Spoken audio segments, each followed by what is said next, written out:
Assalamu alaikum wa rahmatullah. Dear learners and viewers, how are you? I hope you are well. Alhamdulillah, I am also well. This is Abdul Bari. Today I would like to talk a most critical and important topic. The topic name is Subject Verb Agreement. This is very much necessary for those candidates who will sit for admission test, medical admission test, bank jobs, BCS and non-cadre competitive exams, primary pre exams, and who are the students of academic, that means SSC, HSC, Dakhil, Alim. All of the students will be benefited by this chapter, by this class. I hope that you will stay connected with me and enjoy this class. Let's get started. Subject Verb Agreement এই চ্যাপ্টারটি আমাদের জানা খুবই জরুরি। এই কারণেই আমরা যখন কিছু লিখব তখন কিন্তু আমাকে সাবজেক্টের সাথে ভার্বের সমন্বয় করে লিখতে হবে। সাবজেক্ট কোন পার্সন কোন নম্বরে রয়েছে তার উপর ভিত্তি করে কিন্তু ভার্বের রূপটা হবে। সেক্ষেত্রে আমাকে সাবজেক্ট চিনতে হবে এবং ভার্বও চিনতে হবে। তা আজকে আমরা সেরকমই কিছু গুরুত্বপূর্ণ রুলস এবং তার বাস্তব যে উদাহরণ সেগুলো নিয়ে আমরা কথা বলবো। শুরু করা যাক। 2 and 2 dash 4, 2 কত হয়? 4 হয়। একটি বিষয় স্মরণ রাখবো, আমরা 2 এবং 2 এটা কথায় বলছি। সংখ্যাটা কিসে বলছি? আমরা কথায় বলতেছি। যখন কোনো 2 বা তার বেশি সংখ্যাকে আমরা কথায় রূপান্তর করব তখন যে ভার্বটি হবে সেটা হবে সিঙ্গুলার ভার্ব। তাহলে 2 and 2 dash 4 makes, made, আর কোনটি হবে? আশা করছি তোমরা ইতিমধ্যে বুঝে গেছো। এখানে হবে মেক্স। প্রশ্ন হতে পারে কেন হবে? ইয়েস, 2 and 2 2 4 হয়। 4 একটা মানে সংখ্যা যেটা কথায় বলছি আমরা। আবার 2 2 এবং 2 এটাও কিন্তু একটা সংখ্যা। 2 আর একটা সংখ্যা, দুটি সংখ্যা মিলে হয়েছে একটি একক সংখ্যা। এই কারণে এটা হবে তোমার মেক্স, থার্ড পারসন সিঙ্গুলার চিন্তা করতে হবে। 2 নম্বর, বোথ অফ দ্য মাইস ড্যাশ আন্ডারফেড। এখানে খেয়াল করো মাইস। আচ্ছা বলো তো মাইসটা সিঙ্গুলার না প্লুরাল? ইয়েস, মাইসটা হচ্ছে প্লুরাল। তাহলে আর এখানে আরেকটি বিষয় খেয়াল করো, বোথ মানে কত? উভয়। উভয় কি একজনে হয়? না, কখনোই না। বোথ অফ দ্য মাইস, ইঁদুরের দুটাই, ড্যাশ আর আন্ডারফেড। এখানে হবে ভার্বটি প্লুরাল, যেহেতু মাইসটা হচ্ছে প্লুরাল। আবার বোথ সাজেস্ট করছে মাইসকে, সঙ্গত কারণে এখানে কি হবে? প্লুরাল ভার্বটি হবে। তাহলে ইজটা হচ্ছে সিঙ্গুলার, আরটা প্লুরাল, ওয়াজটা হচ্ছে সিঙ্গুলার, উইলটা হবে না, যেহেতু এটা প্রেজেন্ট টেন্সে রয়েছে। এখানে হবে আর। তাহলে both of the mice are underfed. The police dash informed yesterday. আচ্ছা বলো তো দেখি এখানে কি হবে, তোমরা পারো কিনা? তোমরা কমেন্ট করে ঝটপট জানিয়ে দাও কি উত্তরটি হবে। ইজ, আর, ওয়াজ, ওয়ার কোনটি হবে? পুলিশ, এখানে প্রথম আগে আইডেন্টিফাই করতে হবে পুলিশটি কোন নাউন এবং কোন নাম্বারে রয়েছে। এটা হচ্ছে একটা collective noun. Police, people, cattle এগুলোকে বলা হয় collective noun but plural. Collective সমষ্টিবাচক এবং প্লুরাল। তো এই পুলিশটি এখানে কিন্তু প্লুরাল। তাহলে ইজ হবে না আর, ওয়াজ না ওয়ার? ইয়েস, এটা যদি প্লুরাল তাহলে আর অথবা ওয়ার হবে। এবার আরও স্পষ্ট করার জন্য আমাকে খেয়াল করতে হবে ভার্বে অতীত কোন চিহ্ন আছে কিনা। দেখো এস্টারডে মানে কি? গতকাল। তাহলে গতকাল মানে অতীত হয়ে গেছে, তাহলে এখানে আর দেওয়া যাবে না, দিতে হবে were. The police were informed, অর্থাৎ পুলিশদেরকে কি করা হয়েছিল? জানানো হয়েছিল কোনো একটা বিষয় বা ঘটনা। The police were informed passive voice করা আছে। হি অ্যান্ড আই ড্যাশ ইল, সে এবং আমি কি? অসুস্থ।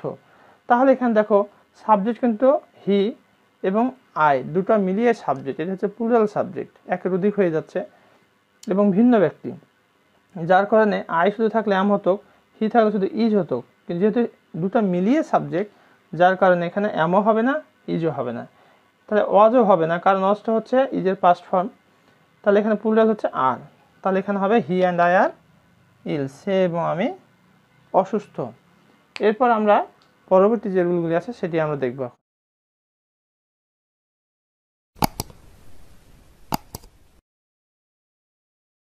5 নাম্বার প্রশ্নটি দেখব। Each boy and each girl dash a pen. এখানে একটি বিষয় খেয়াল করি, each boy and each girl, প্রত্যেক বালক এবং প্রত্যেক বালিকা ড্যাশ আ পেন। এখানে হবে have a pen, has a pen, আর না উইল, কোনটি হবে? ইয়েস, এখানে যেটি হবে হ্যাজ হবে। কেন হবে হ্যাজ এবার বলি শোনো। যদি ইচ এভরি দিয়ে তোমার কোনো সিঙ্গুলার নাউন যদি যুক্ত থাকে অ্যান্ড দ্বারা, এখানে রিপিট, ইচ এভরি এগুলা দিয়ে যদি তোমার কোনো সিঙ্গুলার নাউন যুক্ত থাকে তাহলে পরবর্তী ভার্বটি হবে সিঙ্গুলার। এখানে খেয়াল করো, বয়টা হচ্ছে সিঙ্গুলার, গার্লও সিঙ্গুলার, আর ইচ অ্যান্ড দ্বারা যুক্ত আছে, তারপরে ইচ আছে, অর্থাৎ প্রত্যেক বালক এবং প্রত্যেক বালিকা কি রয়েছে? Has a pen. তাহলে এখানে হবে বি নাম্বার। এবার খেয়াল করে, এটাকে বলা হয় introductory. There dash a book on the table. এখানে ভার্বটা সিঙ্গুলার হবে না প্লুরাল হবে না কি হবে, এটা কিভাবে আমরা আইডেন্টিফাই করব? Very easy and simple. গ্যাপের পরে তুমি যে ইটি রয়েছে, এখানে নাউনটি রয়েছে, এটাকে ফলো করবো আমরা। এটা কি সিঙ্গুলার না প্লুরাল? যদি হয় প্লুরাল তাহলে ভার্ব হবে প্লুরাল, অর্থাৎ এটাকে বেস করে ভার্বটা হবে। এটা যদি প্লুরাল হয় ভার্ব প্লুরাল, এটা যদি সিঙ্গুলার হয় ভার্ব সিঙ্গুলার। তাহলে দেখো তো, দেয়ার ড্যাশ আ বুক, কয়টা বই? একটা বই, তাই না? তাহলে একটা বই হওয়ার কারণে এখানে হবে ইজ, আর ওয়ার উইল, কোনটা হবে? এখানে হবে is. There is a book on the table, অর্থাৎ টেবিলের উপর একটা বই রয়েছে। এবার দেখো, there dash many schools in our village. আমাদের গ্রাম অনেক বিদ্যালয় রয়েছে। মেনি স্কুলস, এটা কি সিঙ্গুলার না প্লুরাল? নিঃসন্দেহে প্লুরাল। মেনি স্কুল, অনেক বিদ্যালয়। তাহলে এই দুটার উপরে বেস করে আমাকে কি করতে হবে? ভার্বটিকে বসাতে হবে। তাহলে কি হবে এখানে? There are many schools, there are many schools in our village. এবার মোস্ট ইম্পর্টেন্ট একটা রুল দেখি, one of the boys dash absent. বালকগুলোর একজন বালক। অন অফ দ্য যদি থাকে, খেয়াল করো, অন অফ দ্য যদি থাকে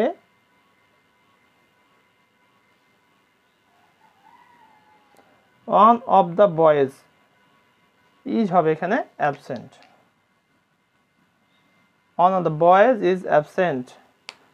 ওয়ান অফ দ্য বয়েজ অর্থাৎ বালকগুলো যেমন একজনের কথা বলা হয়েছে, এখানে ওয়ান অফ দ্য থাকলে পরবর্তী নাউনটি হবে প্লুরাল, ভার্বটি হবে singular.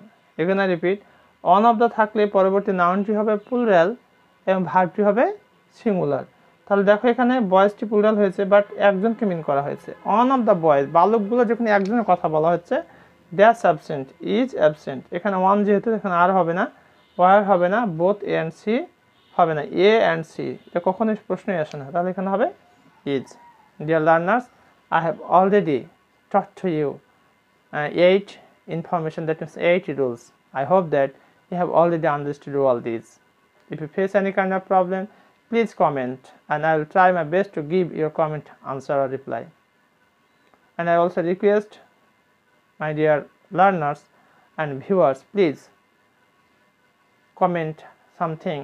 Is it good or bad, or what type of videos do you want to get from me? And next class, inshallah, I will try my best to supply or provide all these videos. And who have already subscribed my channel, many thanks to you. And who haven't subscribed my channel, my request, please subscribe it. My channel name English Motivation 21, and in the description link you'll also get my channel link. Thank you very much for watching this class. Assalamu alaikum wa rahmatullah.